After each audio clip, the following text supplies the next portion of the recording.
नमस्कार दोस्तों। आज हम एक ऐसे मंदिर में आ चुके हैं जहां रामचरितमानस के रचयिता तुलसीदास जी की प्रतिमा के साथ उनके प्रभु श्री राम की प्रतिमा भी आपको मिलेगी। साथ ही साथ भगवान श्री राम के जन्म से लेकर के रावण युद्ध तक और भगवान श्री कृष्ण के जन्म से लेके मीरा के दीवानी होने तक की संपूर्ण झांकी मिलेगी जीवंत रूप में। तो दोस्तों हम आ चुके हैं तुलसी मानस मंदिर वाराणसी में। आप देख रहे हैं बहुत ही बड़ा और आलीशान मंदिर है तुलसी मानस मंदिर। तो दोस्तों हम उसके फ्रंट दरवाजे पे हैं यानी मुख्य एंट्री गेट पे हैं। तो आइए चलते हैं अंदर। सबसे पहले हम देखते हैं कि अंदर तुलसीदास जी की क्या प्रतिमा है और इस मंदिर में उनका क्या रोल है। तो यहाँ देख रहे हैं आप श्री राम और कृष्ण लीला की देख रहे हैं झांकी, संपूर्ण झांकी आपको देखने मिलेगी मानस प्रदर्शनी के रूप में। तो वो हम आपको बाद में दिखाएंगे। सबसे पहले हम दिखाएंगे भगवान श्री राम के दर्शन करेंगे और सामने आप देख रहे हैं कि किस तरह तुलसीदास भगवान श्री राम के भजन गाने में व्यस्त है यानी मग्न है। आप भजन सुनिए और तुलसीदास जी की समर्पण और उनके प्रेम को समझिए।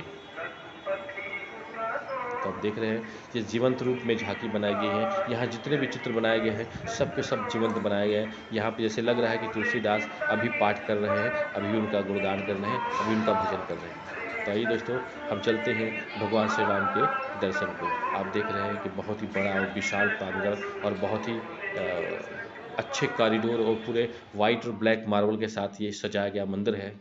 अब एक तल नहीं दो यानी दो तल का बनाया गया है जो काफ़ी विशाल और बड़ा मंदिर है तुलसी मानस मंदिर। और दोस्तों यहाँ का जो सबसे मुख्य आकर्षण और नज़ारा होता है वो सावन के महीने में होता है। हम आपको बाद में दिखाएंगे कि जो गार्डन इसका छूटा हुआ है बहुत बड़े एरिया में, सावन में एक एक इंच में जीवंत रूप में प्रदर्शित ऐसी झांकियाँ लगाई जाती हैं जो बहुत मनोरथ होती है। तो यूँ तो 12 महीने यहाँ पे दर्शन करने के लिए भक्त आते हैं, लेकिन सावन महीने में जो विशेष झांकी लगाई जाती है वो विशिष्ट होती है। तो देखो हम देख रहे हैं कि यहाँ भगवान श्री राम लक्ष्मण और माता सीता के साथ विराजमान है। तो हम उन्हें प्रणाम करते हैं और उनके दर्शन करते हैं। आप भी दर्शन कीजिए भगवान श्री राम लक्ष्मण और सीता जी के। तो आइए दोस्तों सबसे पहले हम ऊपर चलते हैं झांकी के लिए। मंदिर का दृश्य हम आपको अभी बाद में दिखाएंगे। सबसे पहले झांकी। तो दोस्तों ये इलेक्ट्रिक चीज़ से बनाया गया है। आप देख रहे हैं कि राम और सीता का इलेक्ट्रिक प्रतिबिंब बनाया गया है। ये झांकी नहीं है, ये सिर्फ प्रतिबिंब है, इलेक्ट्रिक स्वरूप में है। अब हम यहाँ दिखाते हैं यहाँ पे तुलसीदास जी की कुछ चीज़ें, क्योंकि मंदिर उन्हीं के है, उन्हीं के भगवान का है। तो ये तुलसीदास जी किस तरह गांव में घर घर जा कर के भिक्षा मांग करके अपना जीवन यापन करते हैं और इसी मंदिर में भगवान श्री राम का भजन करते हैं। आप देख रहे हैं बहुत ही सुंदर प्रस्तुति है। यहाँ पे है कि यमुना नदी के किनारे आप देख रहे हैं कि बारिश भी हो रही है, फिर भी किस तरह वो भगवान के ध्यान में मग्न हैं और अपनी आराधना कर रहे हैं। साथ ही साथ यहाँ तुलसीदास जी की प्रतिमा काफ़ी खूबसूरत प्रतिमा है। बगल में ही आप देख लीजिए कि तुलसीदास जी का घर जब उस समय वो था तो वो काफ़ी खूबसूरत ये चित्रांकन किया गया है और छोटे छोटे में ही जो कलाकारी करके बनाया गया है। और बगल में दोस्तों ये वही घर है और ये जो बाहर महिला खड़ा है वहीं पे उसी कमरे में तुलसीदास जी का जन्म हुआ था। तो ये था तुलसीदास जी के बारे में थोड़ा सा परिचय। और बगल में कृष्ण और राधा जी की इलेक्ट्रिक प्रतिमा है। हमने कहा ना कि भगवान श्री राम और कृष्ण दोनों की झांकियाँ मिलेंगी, तो दोनों की प्रतिमाएं इलेक्ट्रिक रूप में हैं। और फिर उसके बाद आइए चलते हैं हम झांकी की तरफ। तो शुरू करते भगवान राम से। देखिए गौरी पूजन कर रही हैं माता कौशल्या और फिर उनके आशीर्वाद से ये देखिए राम का जन्म होता है। ये देख रहे हैं आप, सुंदर झांकी एकदम प्रस्तुत की गई है। बगल में ये भगवान श्री राम के बाल्यावस्था का है जहाँ माता और पिता दशरथ के साथ वो अठखेलियाँ कर रहे हैं। बहुत ही मनोरम दृश्य और सजीव सारी कुछ इलेक्ट्रिक से चल रही है। दोस्तों देखिए किस तरह आते जाते हुए और माता अपने पास बुलाते हुए बहुत ही सुंदर और मनोरम एक प्रस्तुति झांकी के रूप में दी गई है। साथ ही साथ आप देखें राजा दक्ष यज्ञ करते हैं, थोड़ा सा उनका भी दे दिया गया है क्योंकि उसी खानदान से जुड़े हैं यज्ञ करते हुए ऋषियों के साथ। और यहाँ पे देख लीजिए भगवान शिव और पार्वती यानी शिव विवाह का भी प्रस्तुतिकरण थोड़ा सा दिया गया है। जीवंत रूप में किस तरह सारे शखागढ़ हैं। तो दोस्तों जब भगवान श्री राम बड़े होते हैं और ऋषि के आश्रम में होते हैं तो ताड़का किस तरह परेशान करती है, तो उसे वध करके उसको मोक्ष की प्राप्ति करते हैं राम और लक्ष्मण। ये देखिए जैसे लग रहा है कि सजीव इस समय ताड़का का वध ही हो रहा है, तो एकदम एकदम जीवंत सजीव आप देख सकते। फिर वहाँ से ऋषि के आशीर्वाद से फिर जाते हैं, फिर देखिए यहाँ श्री राम और सीता जी का स्वयंवर है। यहाँ पे सचिव चित्र किस तरह सीता माला उठा करके बरमाला डालने की कोशिश कर रही हैं और सर भगवान श्री राम अपना झुका रहे हैं। तो बहुत ही मनोरम और अच्छी प्रस्तुति है, दिल खुश हो जाता है ऐसे चित्रण को देख करके। मंदिर में तो दर्शन होते ही होते, लेकिन झांकी जब हो तो अनूठी हो जाती है दर्शन। और साथ में आप देखिए कि किस तरह भगवान श्री राम के राज्याभिषेक होता है जब वो बड़े हो जाते हैं तो। और सारी प्रजागण आप देख रहे हैं, सब लोग खुश हैं, माताएं भी खुश हैं और सभी खुश हैं कि किस तरह उनका राज्याभिषेक किया जा रहा है। गुरु उन्हें आशीष दे रहे हैं और सब लोग राज्याभिषेक के बाद उन्हें राजा के रूप में स्वीकार करके प्रणाम कर रहे हैं। तो बहुत ही अनूठा दृश्य है। और यहाँ पे देखिए कि किस तरह कोप भवन में कैकेयी दशरथ से उनके वनवास को मांगती है और मजबूर होकर राजा दशरथ को उनको वरदान देना ही पड़ता है। और जब भगवान श्री राम वनवास को निकलते हैं तो दोस्तों आप देखेंगे भगवान श्री राम का पहला पड़ाव सरयू नदी के किनारे होता है, जहाँ पे कि उनके बचपन के बाल सखा दोस्त केवजराट निषाद उनके पैर धो करके नाव में बिठाते हैं और सरयू नदी पार कराते हैं।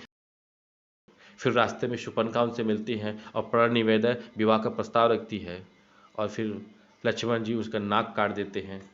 और इसका बदला लेने के लिए रावण सीता का हरण करता है और फिर जटायु के साथ उसका युद्ध होता है। तो यहाँ देखिए कि रावण जटायु युद्ध दर्शाया गया है। बहुत ही किस तरह जटायु पंख फैला करके उड़ने की कोशिश कर रहा है और सीता राम को विलाप कर रही हैं, याद कर रही हैं विलाप करके। तो बहुत ही जीवंत चित्रण आपको दिख रहा है। और यहाँ पे देखिए कि सुग्रीव और बाली का युद्ध होता है और यहाँ पे दुराचारी बाली का अंत हो जाता है।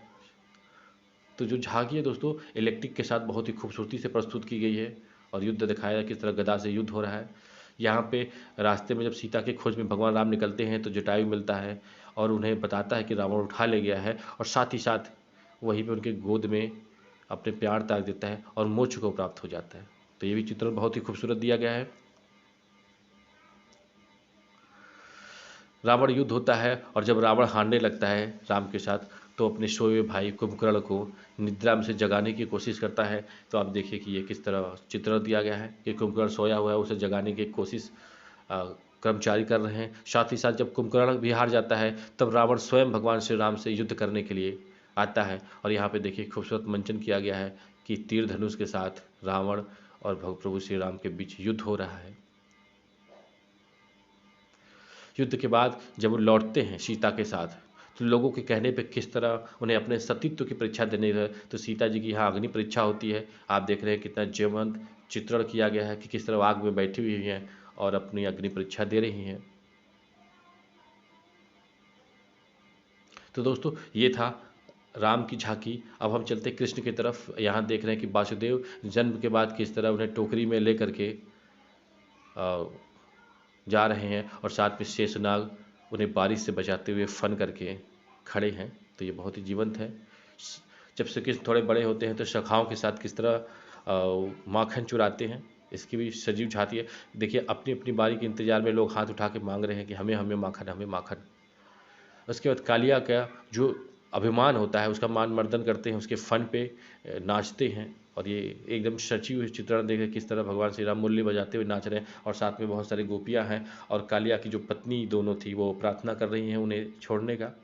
और यहाँ पे आप देख रहे हैं कि मनोरथ दृश्य है, राधा के साथ कृष्ण जी और साथ में गोपियाँ किस तरह रासलीला हो रही है। ये बहुत ही सुंदर प्रस्तुति है, आप इसका आनंद लीजिए। यहाँ पे आप देख रहे हैं कि नरसिंह अवतार में किस तरह प्रभु ने वध किया था। साथ ही साथ बगल में अब दुर्गा माता भी हैं, शेर पे सवार चक्र उनका चल रहा है और आशीष दे रही हैं हाथ उठा कर बार बार भक्तों को। तो ये भी चित्र बहुत अच्छा है। और इधर गणेश भगवान रिद्धि सिद्धि के साथ है। अब आप देख रहे हैं किस तरह राधा के साथ कृष्ण जी सावन के महीने में झूला का आनंद लेते हुए, और साथ में गोपियाँ भी सावन गीत गा रही हैं। इसकी भी प्रस्तुति बहुत ही खूबसूरत है।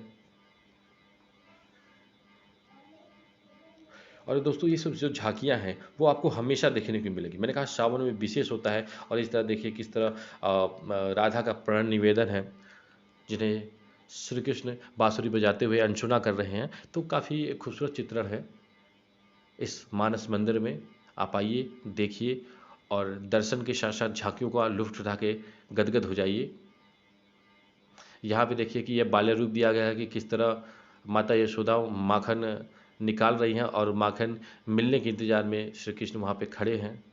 साथ ही साथ आप देख रहे हैं कि पूरे घर के प्रांगण में छोटे छोटे जैसे मंदिर टाइप के बना करके बनाया गया कि जब मीरा दीवानी थी तो उन्हें हर तरफ कृष्ण ही कृष्ण दिखते थे, तो यहाँ हर तरफ कृष्ण ही कृष्ण बनाए गए हैं। और उनके प्रेम में दीवानी मतवारी, आप पागल कह सकते हैं, कि किस तरह मीरा का चित्रण बहुत ही खूबसूरत किया गया है। वो भजन करते हुए अपने इष्ट, अपने आराध्य श्री कृष्ण के प्रेम में है। और साथ ही साथ यहाँ दिखाया गया है झांकी के रूप में कि भगवान श्री कृष्ण जी जब बचपन में गोपियों को तंग करते थे, किस तरह माता जब आजीज हो जाती थी तो उन्हें बांध के रखती थी ताकि वो घर से बाहर न जाए। तो काफ़ी सुंदर चित्रण दिया गया है यहाँ पे। अब दोस्तों हम देख रहे हैं कि चूँकि उमा महेश्वर संवाद है,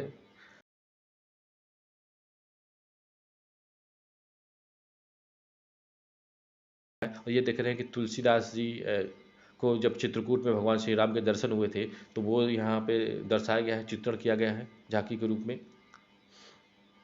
और साथ ही साथ आप देखिए क्योंकि श्री कृष्ण जी की लीला भी थी और सूरदास उनके सबसे बड़े आराध्य थे, तो सूरदास जी जब भजन करते थे तो कहा जाता है कि भगवान श्री कृष्ण अदृश्य रूप में उनके सामने बैठ करके भजन सुना करते थे। तो वो चित्रण भी यहाँ बहुत अच्छा किया गया है, क्योंकि देखने में तो लग रहा है कि सजीव है लेकिन वो हमेशा अदृश्य होते थे।